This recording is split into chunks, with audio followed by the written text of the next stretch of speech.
Welcome back to the movies, pal. You're for the Neighborhood Master Chaos. Back with you once again. Episode 2 of Season 2. We are chatting Christmas movies for the next few episodes. We're going to bring you a plethora of different type of things. I believe these first two sort of have a theme. We're going to be doing Christmas action movies. I hope you saw my review for Deadly Games. Highly recommend that one. Today we're talking about a new one. This one came out this year. Not many movies came out this year, and so I'm shocked to say that I can bring you one that has been released this year. Don't get your hopes up, though, because I'm talking about Mel Gibson's new film, Fatman, written and directed by the Nelms brothers. Well, the Fatman is hard to describe because it's kind of a whole bunch of things. It wants to be a dark comedy. It wants to be an action movie. It wants to be a realistic, gritty take on Santa Claus. And honestly, I wanted to see neither of them. However, all these different elements could have been their own interesting movie separately. But together, it's kind of a mess. I've got my hot cocoa here. I hope you have a nice holiday beverage as well. We chat this very awkward movie. And what I mean by awkward is, essentially we've got three movies here. The first one is a pissed off rich kid is mad because Santa gives him coal. So he hires a hitman played by Walton Goggins, who is amazing in anything he does. He's great in this. He's amazing in anything.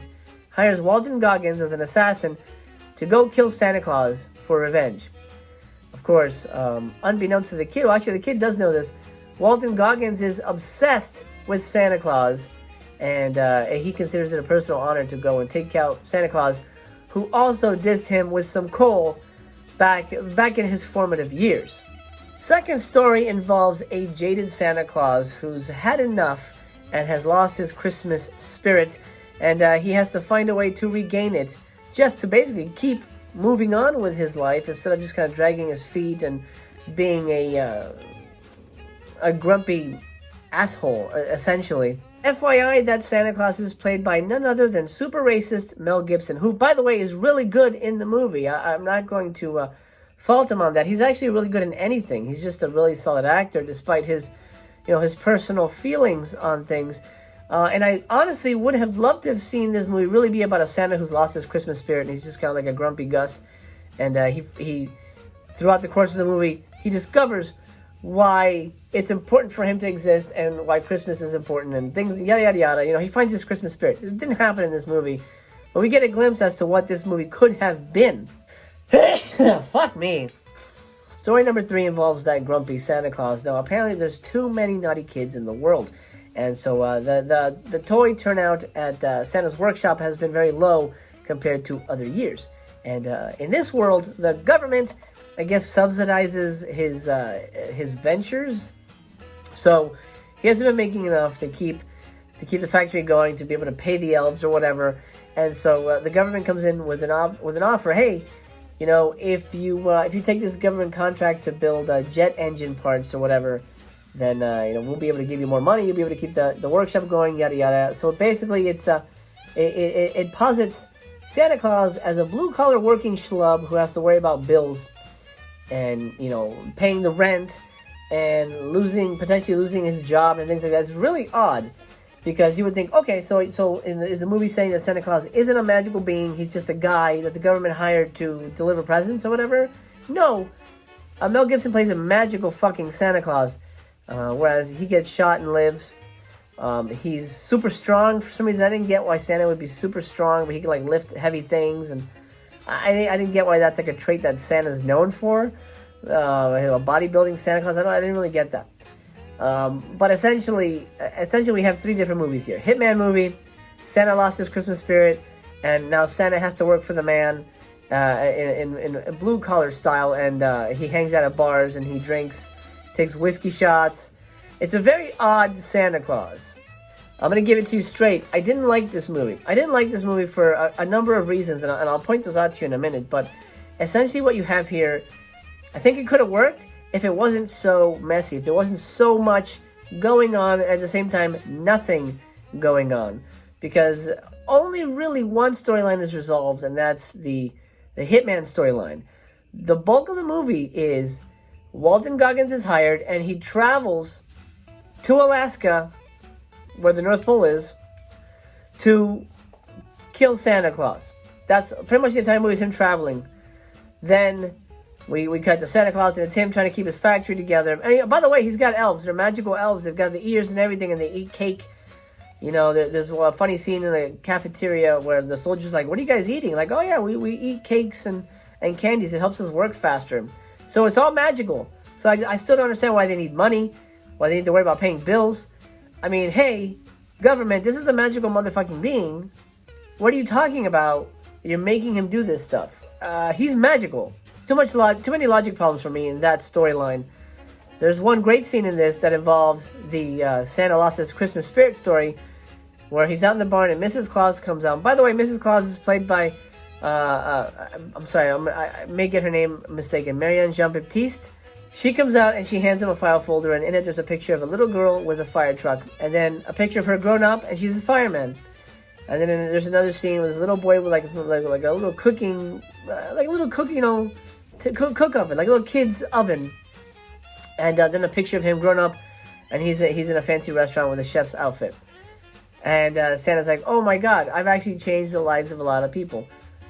My favorite scene in the whole movie. Such a beautiful scene, such a moving scene, and it nearly brought me to tears. I'm like, this is what this movie is.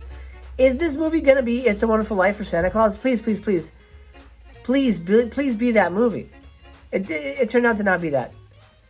That is all he needed to get his Christmas spirit back. Plot number 2, whatever, done.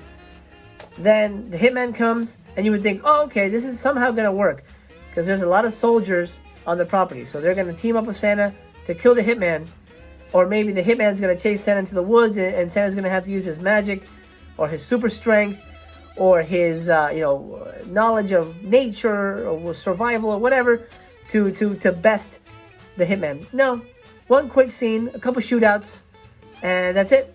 It's over. And I think that was the most unsatisfying part of it, that they built up this whole, hitman thing, and then we just get, a one brief shootout, couple people get killed, blah, blah, blah, and then that's it. Movie's over. Oh, okay. Why the fudge were you building this movie up so much? I don't know, I was expecting something a little more epic, and what I got was pretty plain. Oh, that's the ending. That's okay. Great. Essentially, it's not as clever as it wants to be. I don't want to see Santa as a blue-collar schlub, because he's not. He's a magical being. We see it in the movie, he's a magical being. Why would he go to bars? Come on. He worked for the government? Come on. That's really... Basically, the world that it's positing makes no sense to me.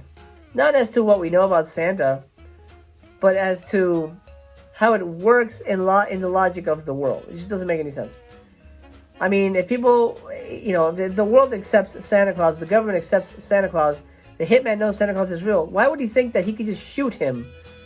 Why would a hitman think, oh yeah, I could just shoot him with a gun, and that will kill him? No. What? I'm going to give Fatman 2 stars, and I'm being generous. I really want to, you know what, fuck it. 1 star. I'm going to give Fatman 1 star. I'm not a big fan of this movie, not only because it sort of reworks Santa Claus in a very awkward way, but because it's such a lost opportunity, a missed opportunity to be something truly great, something truly unique, maybe a modern holiday classic. It fails because it tries too much, and everything it tries is so awkward. Could a blue-collar Santa Claus movie have worked? Absolutely. Could a Santa Claus losing his Christmas spirit have worked? Absolutely. Could a Santa Claus, being the target of a hitman have worked? Absolutely. I was hoping that the bulk of the movie would be Santa, kind of a most dangerous game, surviving the game type of thing, where he's in the woods being hunted by the hitman, and maybe he calls in his reindeer pals or his woodland friends to help him. How awesome would that have been? And then maybe the hitman has like a special bullet made out of candy canes or some shit. I mean, go full out if you're gonna give us a Hitman versus Santa Claus movie. candy cane bullets. I don't know. Maybe he's diabetic and he'd take his insulin away. Something, man. Don't give us just a plain Jane movie where like, oh, the hitman comes there, couple shootouts, movie's over. Okay. That's it. You know, be creative about it. If you're giving me a Santa Claus with superpowers, give me a Santa Claus with superpowers. Give me a hitman who's unstoppable. This is not, of course, a reflection on the actors who are really great. Walton Goggins is amazing. Marianne Jean-Baptiste is amazing. Mel Gibson is really great. I didn't like the asshole kid, the little Richie Rich kid. He had a dumb face. I'm not a big fan of him. That's my feeling on Fatman. And I'll leave that there for today. If you've seen it, please let me know in the comments down below. I'm very curious to hear what you think about this movie. By the way, in case you're curious, my hot cocoa is